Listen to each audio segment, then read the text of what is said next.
এমন আখলাকওয়ালা নবী, এমন সিফতওয়ালা নবী, কেন আমি আপনি এমন নবীকে ভালোবাসবো না? যেই নবী হাত বাড়াইলে আকাশের চাঁদ দ্বিখণ্ডিত হয়ে যায়, যেই নবী হাতের আঙ্গুলের ইশারায় আসমানের চাঁদ দ্বিখণ্ডিত হয়ে যায়। আল্লাহ কোরআনে বলছেন, আমার মুখের কথা নয়, ইকতারাবাতিস সাআতু ওয়ানশাক্কাল কমার। নবীজি কদম বাড়াইলে, পা বাড়াইলে সাত আসমানের উপরে বাইতুল মামুর নয়, শুধু আরশে আজিম পর্যন্ত চলে যায়। বলেন সুবহানাল্লাহ। সুবহানাল্লাযী আসরা বিআবদিহি, সুবহানাল্লাযী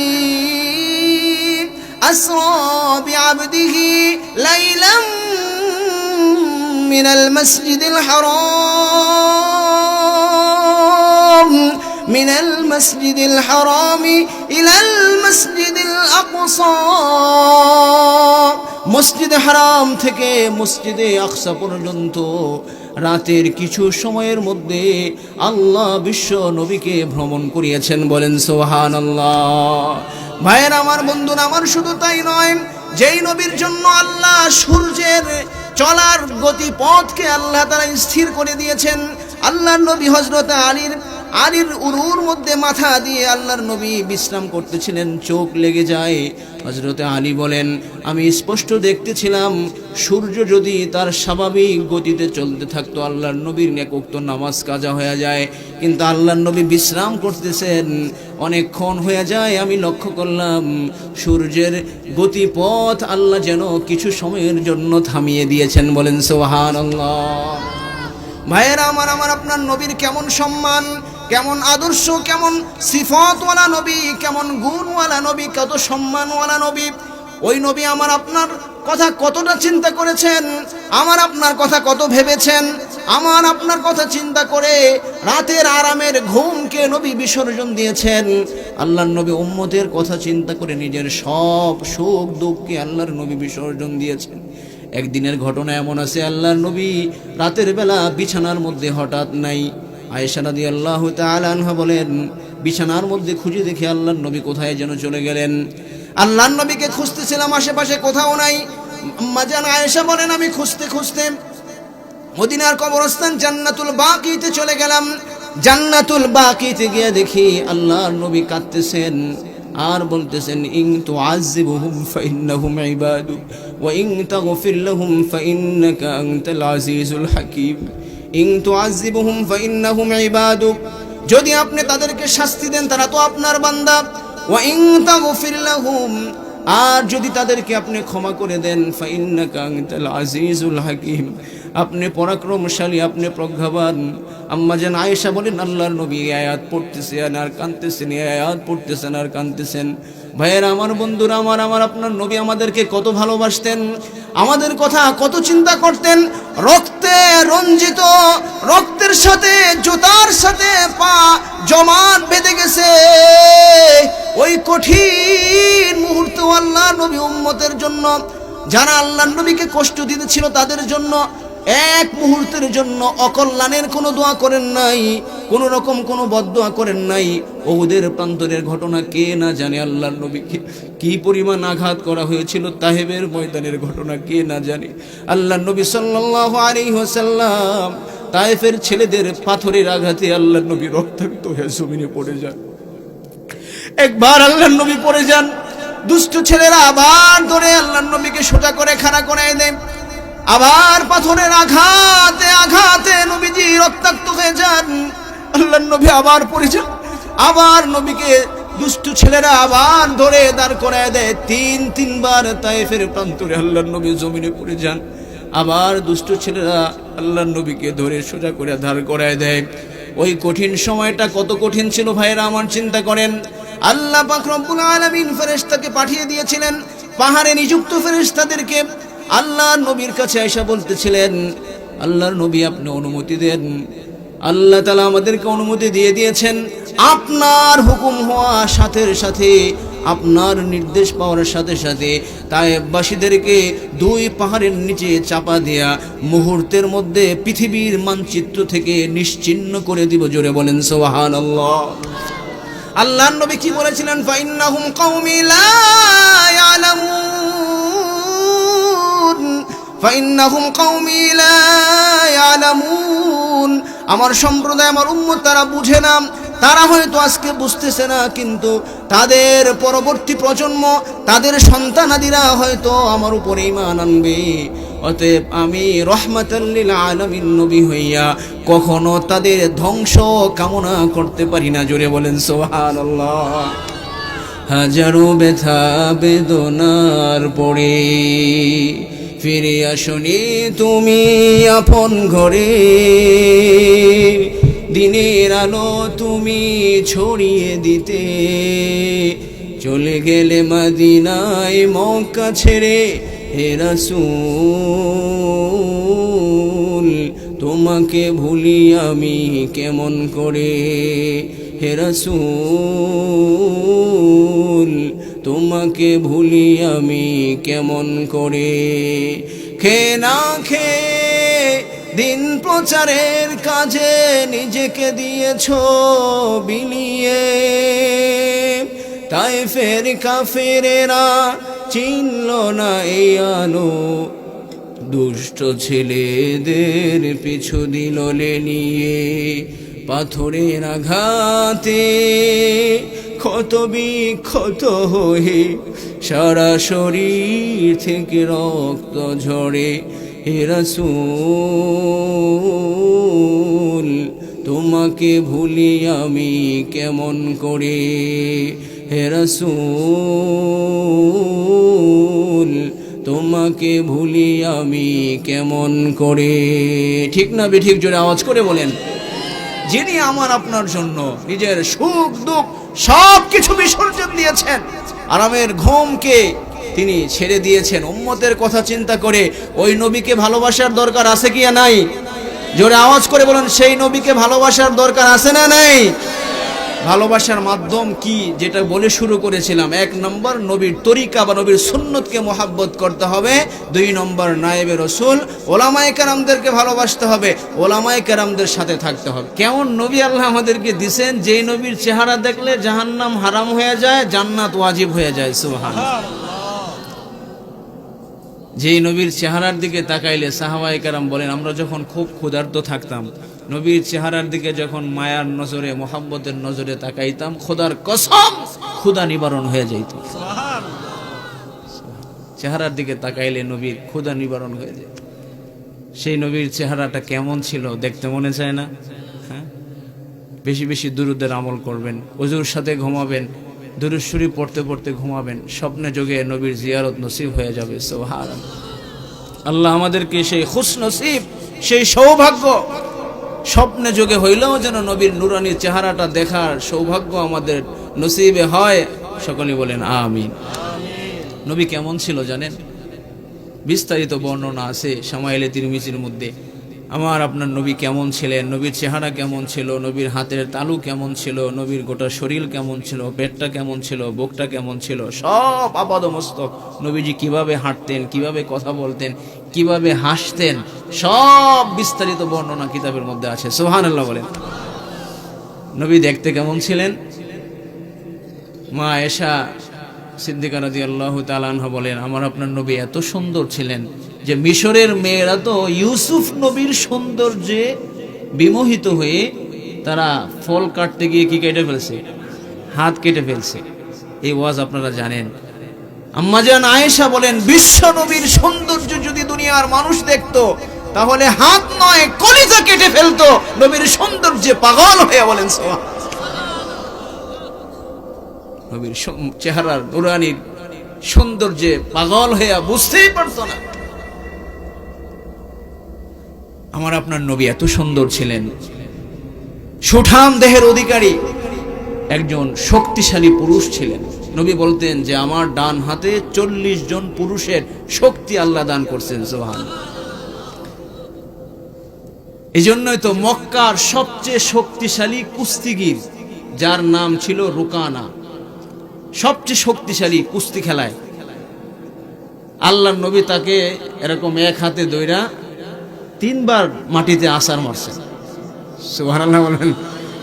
সবচেয়ে শক্তিশালী যে মাটির মধ্যে 3 বারই বাবা আছাড় দিয়েছেন। প্রথমবার দিয়েছেন আমি তো রেডি ছিলাম না, এই জন্য মনে হয় একবার দুইবার তিনবার নবী জমিনের মধ্যে তাকে শোয়াই ফেলছেন মুহূর্তে, চোখের পলকে। সুবহানাল্লাহ। এই জন্য আল্লাহর নবী ও বলছেন যে আল মুমিনুল কওয়ি খায়রুল মিনাল মুমিনিজ যায়িফ, শক্তিশালী মুমিন দুর্বল মুমিন থেকে উত্তম। যুবকদেরকে বলি, যৌবনের হেফাজত করতে হবে, শরীরে শক্তি সঞ্চয় করতে হবে। এখনকার যুব সমাজ তো চেহারার দিকে তাকাইলে গাল বাঁকা, চেহারার অবস্থা, মাজার অবস্থা, পিছনের অবস্থা, মনে হয় ডেক্কা দিলে মক্কা যাইব, হাঁটতে গেলে মনে হয় পইড়া যাইব। কি ভাব চেহারা, শরীরের চেহারার কোনো রকম কোনো সৌন্দর্য, কোনো লাবণ্যতা, কোনো কিছু নাই, দুর্বল একদম। বাতাসালি জোরে মনে হয় যে পাক্কা। কি বলেন? আল্লাহর নবী বলছেন আল মুমিনুল কওয়ি খায়রুম মিনাল মুমিনিজ যায়িফ, শক্তিশালী মুমিন দুর্বল মুমিন থেকে উত্তম। সুবহানাল্লাহ বলেন। আমার আপনার নবীর বুকটা ছিল উঁচা, পেটটা ছিল নিচা। আর আমি আপনি আমাদের অবস্থা কি? হাঁটলে পেট আগে চলে সবার, ঠিক কি না বলেন? আমার নবীর পেট ছিল নিচা, বুকটা ছিল উঁচা, প্রশস্ত ছিল। আমার আপনার নবীর নাকটা ছিল একদম খাড়া, বোচা ছিল না, খাড়া ছিল। দাঁতগুলো ছিল খুব পরিপাটি। সুবহানাল্লাহ বলবেন না? হাতের তালু একদম রেশমের মতো নরম ছিল, মুলায়ম ছিল। হাদিসের মধ্যে আসছে নবীর সাথে যখন কেউ মুসাফা করতেন, নবীর অভ্যাস ছিল নবী আগে হাত নিতেন না। তো কেউ যখন নবীর হাত ধরতেন, এত নরম, এত মুলায়ম, এত সফট ছিল যে হাত ধরলে আর হাত সহজে নিতে চাইতেন না। সুবহান। মুসাফা করতেন নবীজি মাথার মাঝখান দিয়ে সিঁতি কাটতেন, এরকম মাথার মাঝখানে সিঁতি করতেন। এমন সুন্দর, নিখুঁত, অতুলনীয়, সুদর্শন এই চেহারাটা নিয়ে নবী যখন আল্লাহ আয়নার সামনে যখন নবী দাঁড়াইতেন, নবীজি পড়তেন আল্লাহুম্মা হাসসানতা খালকি ফাহাসসিন খুলকি। আয় আল্লাহ, আমার চেহারাটা যেমন আপনি সুন্দর করেছেন, আমার চেহারাটাকে যেমন আপনি নিখুঁত দান করেছেন, আমার আকৃতিটাকেও যেমন আপনি সুন্দর করেছেন, আপাদমস্তক যেমন সুন্দরভাবে নিখুঁতভাবে সাজিয়েছেন, আল্লাহ আমার ভিতরটাকে, আমার চরিত্রটাকেও আপনি তেমন সুন্দর করে দেন। বাহিরটা যেমন সুন্দর, ভিতরটাকেও সুন্দর করে দেন। আল্লাহর কাছে দোয়া করতেন। আমরাও যখন আয়নার সামনে দাঁড়াবো এই দোয়া পড়বো, আল্লাহুম্মা হাসসানতা খালকি ফাহাসসিন খুলকি। আল্লাহ, আমার সৃষ্টি যেমন আপনি সুন্দর করেছেন, আমার চরিত্রটাকেও আপনি সুন্দর করে দেন। আয়নার সামনে নবী যখন দাঁড়াইতেন এই দোয়া পড়তেন। আল্লাহর নবী যখন হাঁটতেন জমিনে, নমনীয়তার সাথে হাঁটতেন, নম্রতার সাথে চলতেন, অহংকারের সাথে নয়। অহংকার আর ধাম্বিকতার সাথে নবী হাঁটতেন না।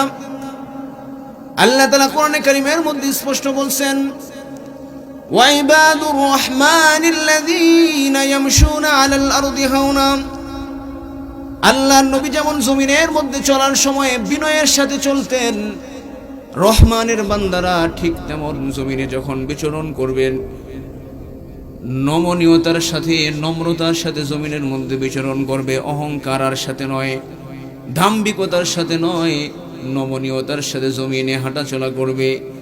আল্লাহর নবী যখন কথা বলতেন, আল্লাহর নবী যখন কথা বলতেন, মুচকি হেসে কথা বলতেন, হাসি দিয়া কথা বলতেন। নবী বলেন, তাবাসসুমুকা ফি ওয়াজহি আখিকা সাদাকা। যখন কোনো মানুষের সাথে কথা বলবে, গোমরা মুখে নয়, গোমরা মুখে মুখ কালা করে নয়, মুচকি হাসি দিয়া কথা বলবে, এতেও তোমার আমলনামার মধ্যে নেকি লেখা হবে। বলেন সুবহানাল্লাহ। হাসি তিন প্রকার, তাবাসসুম, দেহ, কাহকাহা। তাবাসসুম হচ্ছে মুচকি হাসি, দাঁত বের হবে না, কোনো আওয়াজ হবে না। দেহকুন হচ্ছে আপনার আওয়াজ হবে না কিন্তু দাঁত বের হবে। আর কাহকাহ অট্ট হাসি, দাঁতও বের হয়েছে, আওয়াজ, শয়তানের হাসি। এই হাসি হাসা ঠিক না। আমার আপনার নবী মুচকি হাসতেন, আওয়াজ হতো না, দাঁত বের হতো না, চেহারার মধ্যে আনন্দের ভাব, হাস্যোজ্জ্বল একটা অবয়ব ফুটে উঠতো। বলেন সুবহানাল্লাহ। আল্লাহর নবী যখন কোথাও তাকাতেন, ইদাল তাফাতা ইলতাফাতা জামিয়া, আর চোখে তাকাইতেন না। কোনো দিকে তাকানোর প্রয়োজন হইলে পূর্ণ ঘুরে তাকাতেন, ডানে তাকানোর দরকার হয় বামে তাকানোর দরকার হতো, যেদিকে তাকানোর দরকার হতো পূর্ণ ঘুরে তাকাতেন। বাঁকা নজরে আর চোখে আল্লাহর নবী কখনো দেখতেন না। বিশ্ব নবী কানা মুস্তাহিয়ান, অনেক লাজুক ছিলেন আল্লাহর নবী। এজন্যই তো আল্লাহর নবী বলেছেন, ইযা লাম তাস্তাহি ফাসনা মা শিতা, যখন তোমার লজ্জা থাকবে না তুমি যা খুশি তাই করতে পারো। লজ্জা হচ্ছে মানুষের ভূষণ। আল হায়াউ শুবাতুম মিনাল ঈমান, লজ্জা হচ্ছে ঈমানের একটা অঙ্গ। যার লজ্জা নাই শরম নাই তার কোনো কিছুই নাই, ঠিক না বেঠিক? জোরে বলে। লজ্জা না থাকলে যা খুশি তাই করতে পারো। ইযা লাম তাস্তাহি ফাসনা মা শিতা। দুধমা হালিমা বলেন, শিশু মুহাম্মদ যখন একেবারে ছোট শিশু মুহাম্মদ ছোট থাকা অবস্থায় তার যদি ক্ষুধা লাগলো শিশু মুহাম্মদ কখনো কান্না করতো না। ব্যথা পাইলো, আঘাত পাইলো, শিশু মুহাম্মদ কখনো কান্না করতেন না। কিন্তু লজ্জাস্থান থেকে যদি কাপড়টা সরে যাইতো, লজ্জাস্থান থেকে কাপড়টা সরে যাওয়ার সাথে সাথে চিৎকার মেরে শিশু মুহাম্মদ কান্না করে ফেলতেন। ছুড়ে বলেন সুবহানাল্লাহ। কেমন গুণ দিয়ে আমার আপনার নবীকে আল্লাহ বানাইছেন, জোরে বলেন না সুবহানাল্লাহ। আল্লাহর নবী বিশ্ব নবী সাল্লাল্লাহু আলাইহি ওয়াসাল্লাম ইনসাফগার ছিলেন, মধ্যস্থতাকারী ছিলেন। দুজন ঝগড়া হইলে আল্লাহর নবী মিটিয়ে দিতে পারতেন। দুই পক্ষের কথা শুনে বিচার করতেন, কারো উপরে কখনো জুলুম করতেন না। অথচ আমাদের সমাজে অত বিচার হয়, বিচার তার পক্ষে যায় টাকা ক্ষমতা যার থাকে বেশি, বলেন ঠিক না? ক্ষমতা যার বিচার তার, টাকা বেশি যার বিচার তার পক্ষে অটোমেটিক হয়ে যায়। অপর পক্ষের যে পক্ষ অসহায় গরিব তার কথা শোনার দরকারও মনে করেন, আগে থেকেই বিচার রেডি, ঠিক না? ও ঠিক বলেন।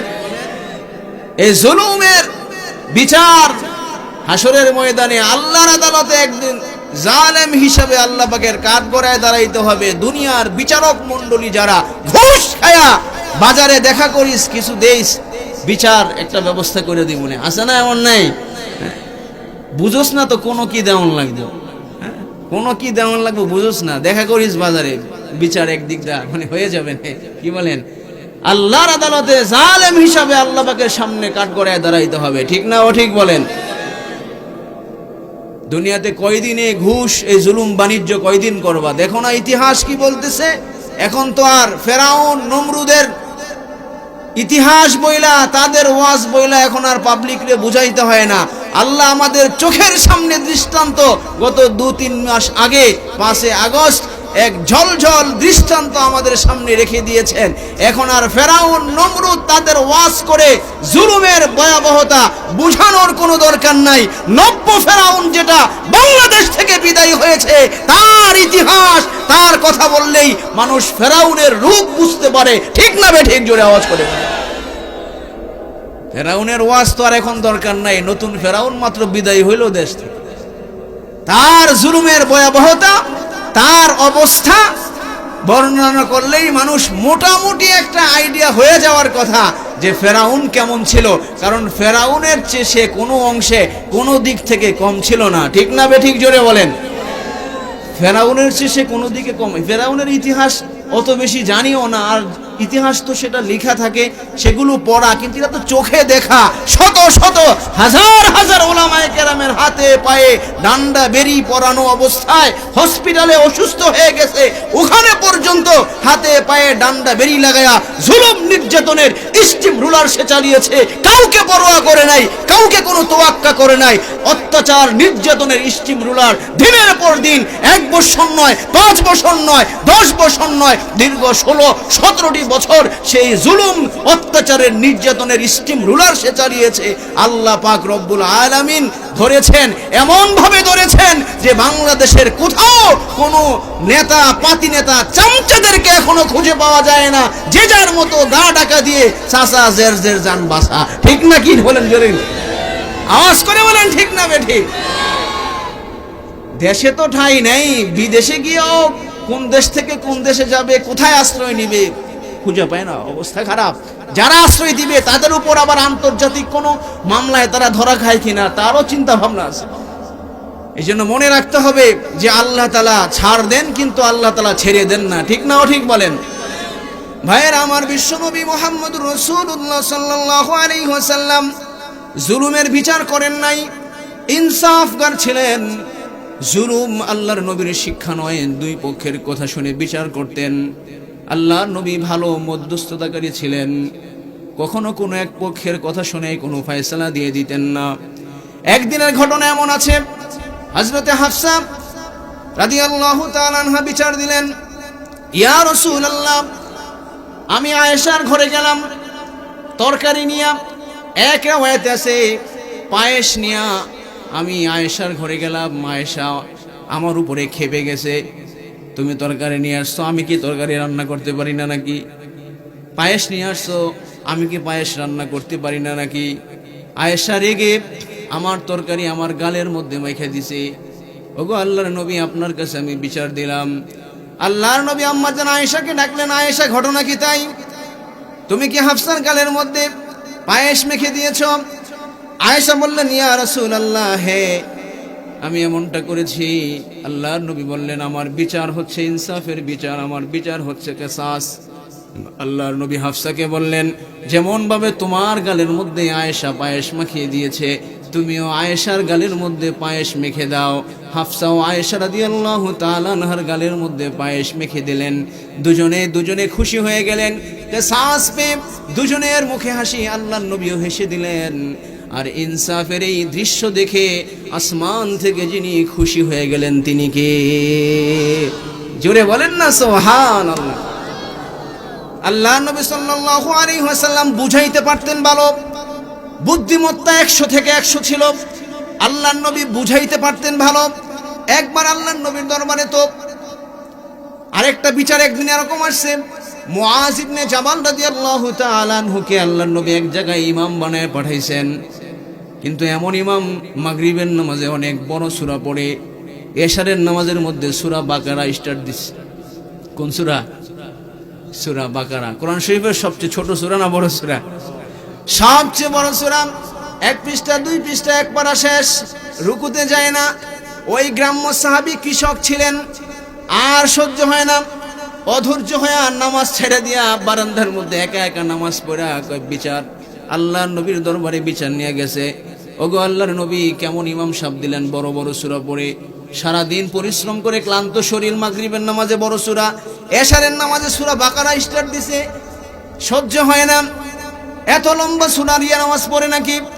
আল্লাহর নবী সাল্লাল্লাহু আলাইহি ওয়াসাল্লাম মুআজ ইবনে জাবাল রাদিয়াল্লাহু তাআলা আনহুকে ডেকে পাঠালেন, এ মুআজ, ঘটনা কি সত্য? তিনি বললেন, ইয়া আল্লাহর রাসূল, হ্যাঁ আমি তো তাই করেছি। আল্লাহর নবী বললেন, হে মুআজ, আফাত্তানুন ইয়া মুআজ, হে মুআজ, তুমি কি ফিতনা সৃষ্টি করতেছো নাকি?